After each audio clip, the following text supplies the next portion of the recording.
Hello दोस्तों, स्वागत है आपका हमारे यूट्यूब चैनल उत्तराखंड ज्ञान विद जीवन में।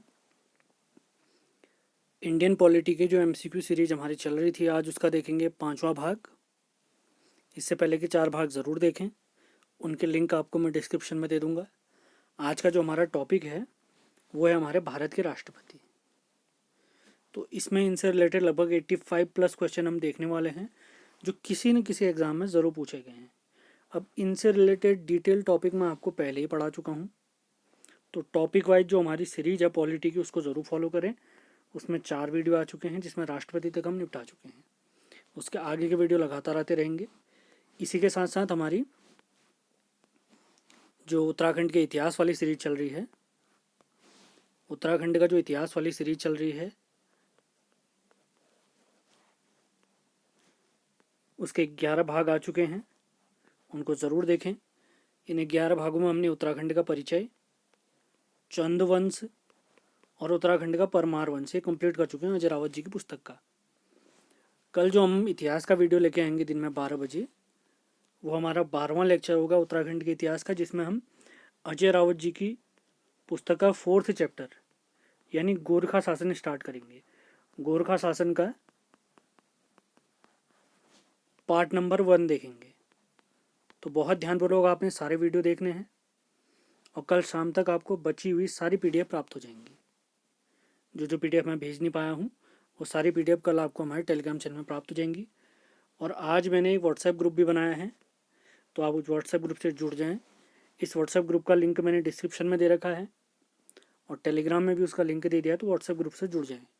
अब इसको बनाने का उद्देश्य क्या है, हमारे चैनल की जो भी जानकारी होगी क्लास से रिलेटेड वो आपको दी जाएगी, और इसी के साथ साथ क्लास के जो भी लेक्चर होते हैं, लेक्चर के पीडीएफ तो आपको हमारे टेलीग्राम से मिलेंगे, लेकिन इसके अलावा अदर जानकारी क्लास से रिलेटेड, बुक से रिलेटेड और अदर नोट्स, वो सारी चीज़ें आपको हमारे व्हाट्सएप से ही प्राप्त होंगी। तो व्हाट्सएप से भी ज़रूर जुड़ें, और सेशन पसंद आते हैं तो इनको लाइक करें और ज़्यादा से ज़्यादा शेयर ज़रूर करें, जिससे अधिक से अधिक लोग जिनको इन लेक्चर की आवश्यकता है, जो किसी भी परीक्षा, खासकर हमारे UK triple S C, UP triple S C या एसएससी या आरआरबी एनटीपीसी की तैयारी कर रहे हैं, उनको मदद पहुंच सके। तो लगातार बने रहें। तो स्टार्ट करते हैं आज का लेक्चर। तो पहला सवाल है हमारा,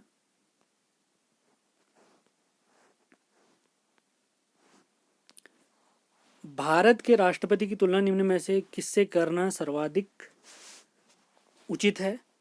4 ऑप्शन है हमारे।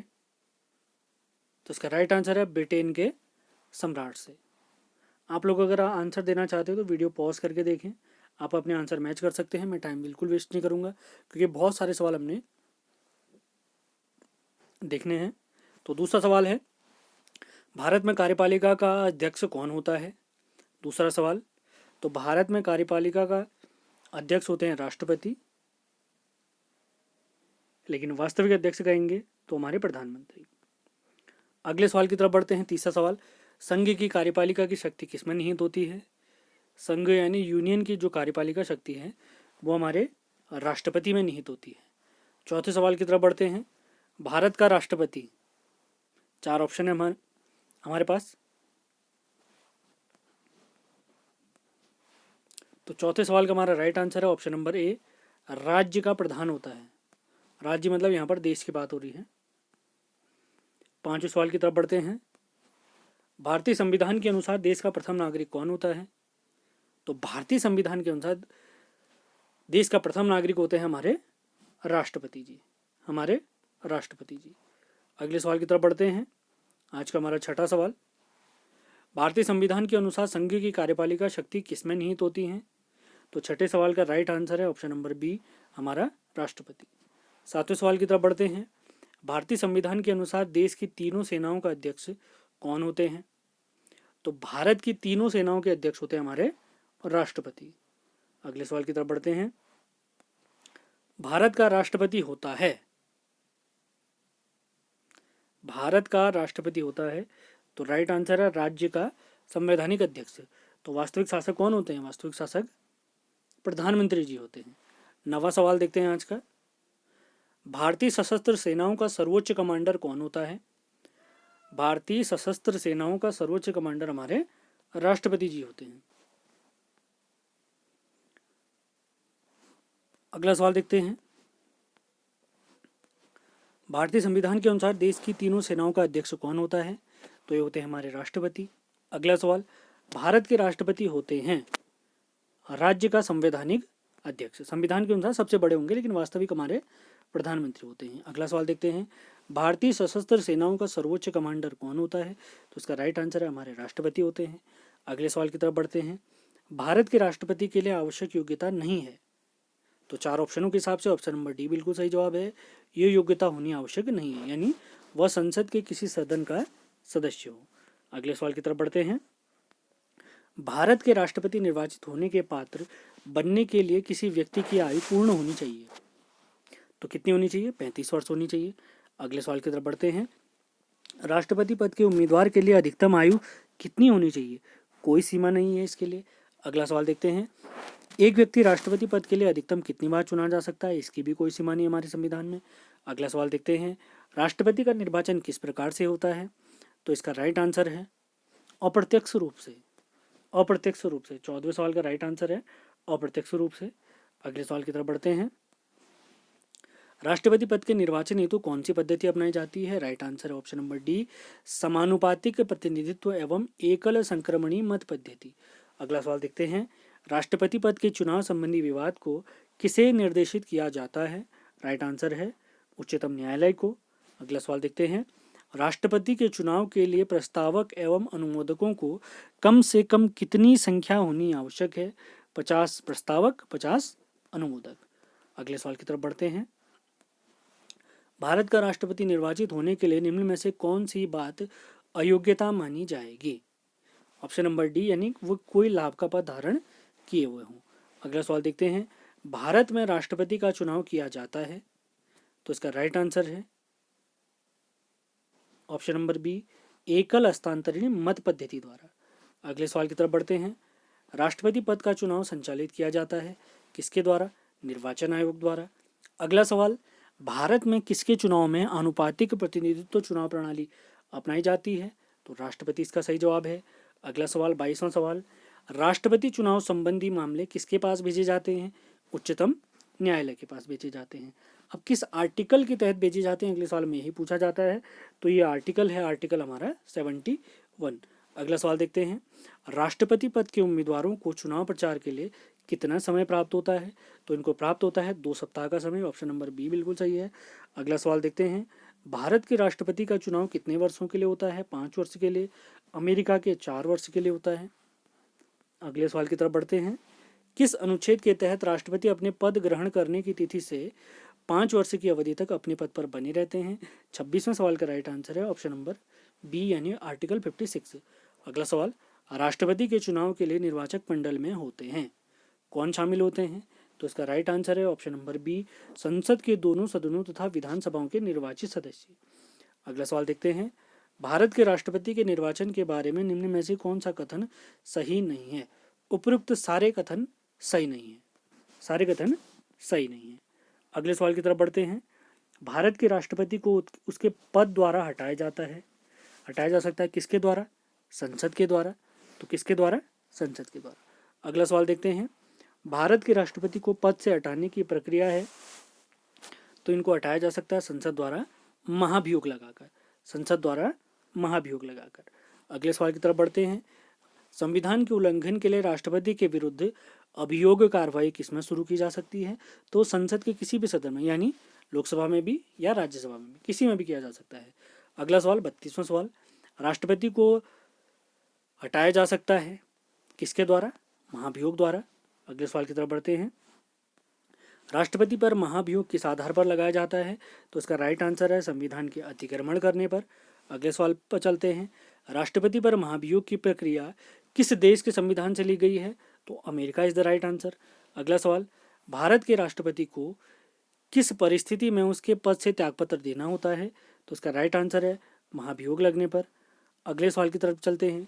कार्यकाल पूर्ण होने पर पहले भारत के राष्ट्रपति को उसके पद से कौन हटा सकते हैं? तो इसका राइट आंसर है संसद द्वारा महाभियोग लगाकर। अगले सवाल की तरफ बढ़ते हैं।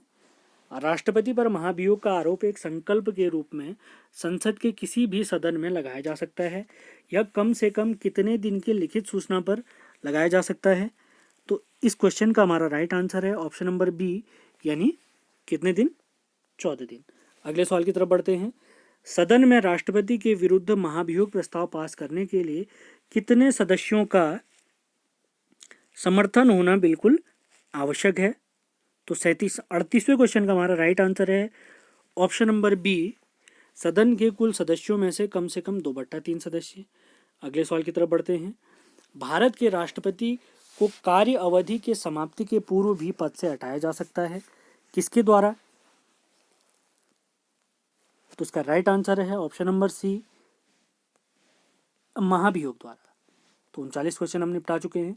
अगले सवाल की तरफ बढ़ते हैं। किसी व्यक्ति के राष्ट्रपति के रूप में चुनाव को अवैध घोषित किए जाने की स्थिति में उसके द्वारा अपना चुनाव अवैध घोषित किए जाने के पूर्व के कृत्यों को क्या संवैधानिकता होगी? 4 ऑप्शन है हमारे। तो इसका राइट आंसर है उसके किए गए कार्य विधि मान्य होंगे, बिल्कुल कानूनी होंगे। अगर उसको हटा भी दिया कोई दिक्कत नहीं है। अगले सवाल की तरफ बढ़ते हैं। भारत के राष्ट्रपति को महाभियोग द्वारा हटाया जा सकता है, किंतु महाभियोग की प्रक्रिया को दोषपूर्ण कहकर आलोचना की जाती है। प्रक्रिया में कौन सा दोष नहीं है? 41वां सवाल। तो इसका राइट आंसर है ऑप्शन नंबर सी, राष्ट्रपति राज्यसभा के रिक्त स्थानों पर अपने समर्थकों को मनोनीत करके 2/3 बहुमत से अपने विरुद्ध महाभियोग पारित करने को असंभव बना सकता है। अगले सवाल की तरफ बढ़ते हैं। राष्ट्रपति को निम्न में से कौन पद और गोपनीयता की शपथ दिलाते हैं? तो इसका राइट आंसर है भारत के मुख्य न्यायाधीश। अगला सवाल देखते हैं। राष्ट्रपति संविधान के किस अनुच्छेद के तहत भारत के मुख्य न्यायाधीश के समक्ष शपथ ग्रहण करते हैं? ये भी काफी महत्वपूर्ण सवाल है, पूछे जाने की संभावना है। तो इसका राइट आंसर है आर्टिकल 60। अगले सवाल की तरफ बढ़ते हैं। मुख्य न्यायाधीश की अनुपस्थिति में राष्ट्रपति किसके समक्ष शपथ ग्रहण करते हैं? तो इसका राइट आंसर है सर्वोच्च न्यायालय के वरिष्ठ न्यायाधीश के समक्ष। अगले सवाल की तरफ बढ़ते हैं। यदि राष्ट्रपति और उपराष्ट्रपति दोनों देश के बाहर हों तो उस स्थिति में उनके कार्यभार को संभालते हैं हमारे सर्वोच्च न्यायालय के मुख्य न्यायाधीश।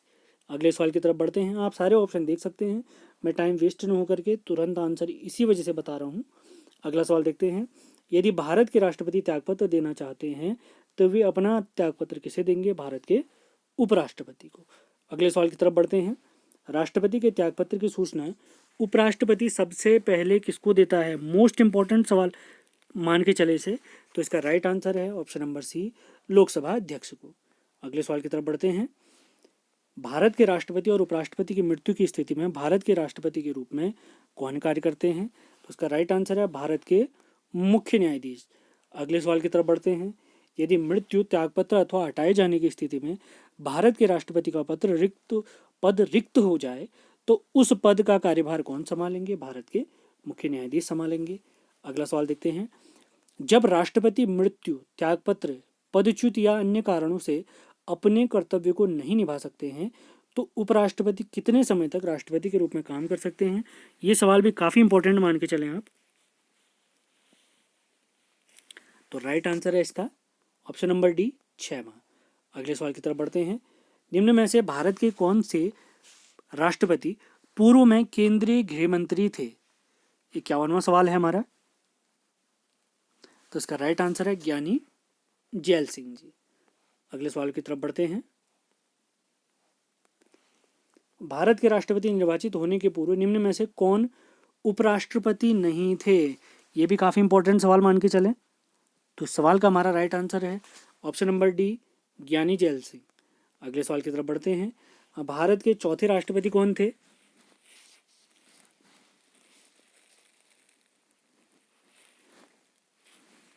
राइट आंसर है वीवी गिरी जी। अगले सवाल की तरफ बढ़ते हैं। सबसे लंबे समय तक भारत के राष्ट्रपति कौन रहे? तो सबसे लंबे समय तक हमारे राष्ट्रपति रहे हैं, इसका राइट आंसर है राजेंद्र प्रसाद जी। अगला सवाल देखते हैं। भारत का राष्ट्रपति चुने जाने वाले प्रथम गैर कांग्रेसी उम्मीदवार कौन थे? तो इसका राइट आंसर है वीवी गिरी जी। अगले सवाल की तरफ बढ़ते हैं। 55 सवाल हमारे हो चुके हैं। भारतीय राष्ट्रपति के सर्वसम्मति से चुने जाने का अभी तक का एकमात्र उदाहरण कौन सा है? तो नीलम संजीव रेड्डी। अगले सवाल की तरफ बढ़ते हैं। निम्न में से कौन कभी भारत के राष्ट्रपति नहीं रहे हैं? मोस्ट इंपॉर्टेंट है, तो इसका राइट आंसर है सी राज गोपालाचारी जी। अगले सवाल की तरफ बढ़ते हैं। स्वतंत्र भारत के पहले राष्ट्रपति कौन रहे थे? तो इसका राइट आंसर है राजेंद्र प्रसाद जी। अगले सवाल की तरफ बढ़ते हैं। निम्न में से कौन लगातार 2 बार राष्ट्रपति रहे हैं? तो राजेंद्र प्रसाद जी, सही जवाब। अगले सवाल की तरफ बढ़ते हैं।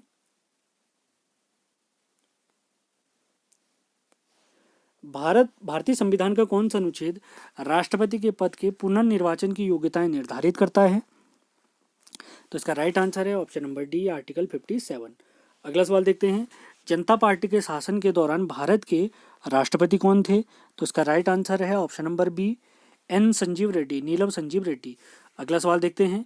भारत के किस राष्ट्रपति की मृत्यु कार्यकाल पूरा होने से पूर्व ही हो गई थी? ये भी इंपॉर्टेंट सवाल हो सकता है हमारे लिए। तो इसका राइट आंसर है जाकिर हुसैन जी।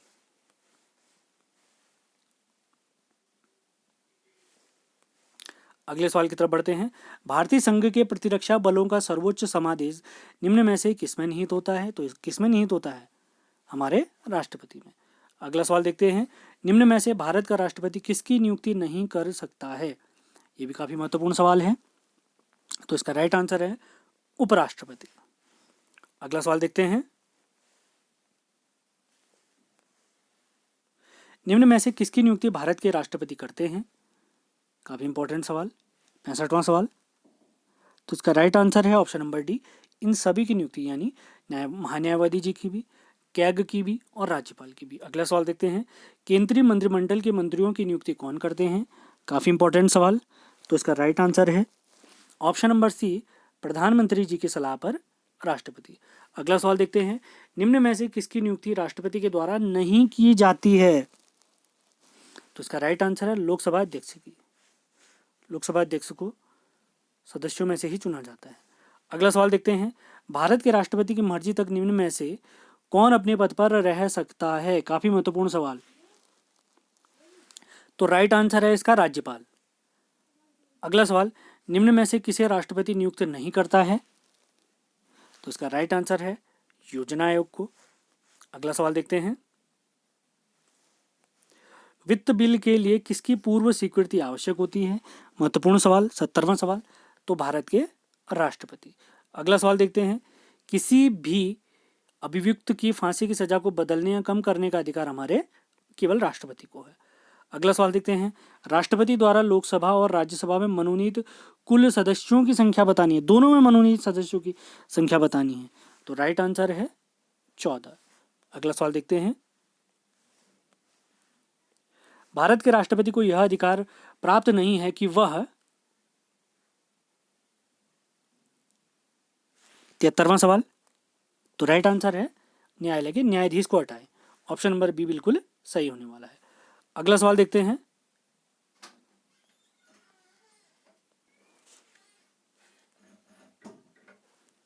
अगला सवाल। किसी विधि के प्रश्न पर सर्वोच्च न्यायालय से परामर्श लेने का अधिकार किसको प्राप्त है? हमारे राष्ट्रपति को। आर्टिकल आप बता भी सकते हैं। अगला सवाल है, ये अगला सवाल वही पूछा गया है।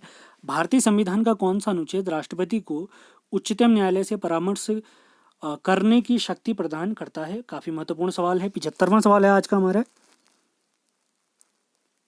तो राइट आंसर है आर्टिकल 143। अगले सवाल की तरफ बढ़ते हैं। संसद के दोनों सदनों को बुलाने की शक्ति किसके पास है? 76वां सवाल। तो राइट आंसर है ऑप्शन नंबर ए, यानी राष्ट्रपति। अगला सवाल। राष्ट्रपति को कौन सहाय एवं मंत्रणा देता है? 77वां सवाल है, महत्वपूर्ण।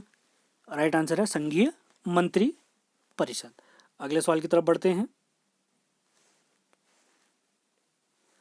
भारत के राष्ट्रपति ने आर्थिक संकट की घोषणा कब की है? तो ऑप्शन बिल्कुल डी सही है, कभी नहीं। अगले सवाल की तरफ बढ़ते हैं। अगला सवाल है। विदेशों को भेजे जाने वाले विभिन्न संसदीय मंत्रिमंडलों के लिए व्यक्तियों को नामांकन निम्न में से कौन करता है? काफी महत्वपूर्ण सवाल है। 79 सवाल है आज का हमारा। तो राइट आंसर है हमारे राष्ट्रपति। अंतिम सवाल देखते हैं आज का। भारत के निम्नलिखित में से किस मुख्य न्यायाधीश ने कुछ समय के लिए भारत के राष्ट्रपति के रूप में काम किया था? तो ऑप्शन नंबर डी बिल्कुल सही है, एम हिदायतुल्ला। एम हिदायतुल्ला बिल्कुल सही जवाब है। तो इसी के साथ आज का हमारा ये प्रैक्टिस सेट समाप्त होता है। उम्मीद है आपको ये प्रैक्टिस सेट पसंद आया होगा। पसंद आया तो इसको लाइक और शेयर ज़रूर करें, और कल वाली क्लास में जुड़ना बिल्कुल न भूलें, और हमारे व्हाट्सएप ग्रुप से भी ज़रूर जुड़ें। बहुत जल्दी उसमें नोट्स भी प्रोवाइड किए जाएंगे। तो अगले वीडियो में मिलते हैं। धन्यवाद।